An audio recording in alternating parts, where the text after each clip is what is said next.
Doctor Bhimrao বাবা সাহেব আম্বেদকর সম্মান অভিযান সদর শহর জেলা কর্মশালা অনুষ্ঠিত হয় রবীন্দ্র শতবার্ষিকী ভবনে। উপস্থিত ছিলেন পাপিয়া দত্ত, নবেন্দু ভট্টাচার্য, অসীম সাহা সহ ডাক্তার দিলীপ দাস অন্যান্য কার্যকর্তারা।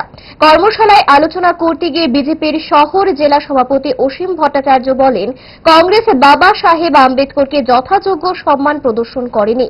কেন বাবা সাহেব আম্বেদকরকে ভারতরত্ন পুরস্কার দিতে দেরি হয়েছিল, কারা বাবা সাহেব আম্বেদকরকে অসম্মান করেছিল, এইসব প্রশ্নে কংগ্রেসকে কাঠগড়ায় দাঁড় করালেন অসীম ভট্টাচার্য। উক্ত কর্মশালায় জেলার বিভিন্ন প্রান্ত থেকে বিজেপির কার্যকর্তারা অংশগ্রহণ করেন। কেন বাবা সাহেব আম্বেদকরকে ভারতরত্ন পুরস্কার পেতে এত দেরি লেগেছে? এই প্রশ্নগুলি কংগ্রেসীদের বারবার উচ্চারিত করে। বাবা সাহেব আম্বেদকরকে কারা সবচেয়ে বেশি অপমান করেছে,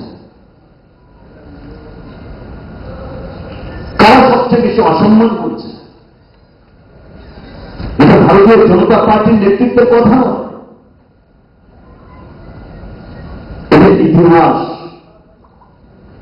ইতিহাস প্রত্যেকটা সেন্টেন্স এবং কংগ্রেসের কর্মপদ্ধতি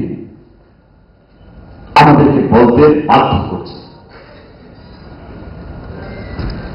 রাজনীতির জন্য, কিন্তু যখন দেশের স্বার্থ আসে, দেশকে সুসংগত করে এতগুলি মানুষ, এত ধর্মের মানুষ, এত জাতের মানুষ, এত ভাষার মানুষ, পৃথিবীর অন্য কোন রাষ্ট্রে এই বৈচিত্র্যময় দেশ আর কোথাও এবং বৈচিত্র্যময় মানুষের পরিচয় পৃথিবীর অন্য কোন রাষ্ট্রের মধ্যে পাওয়া যায়।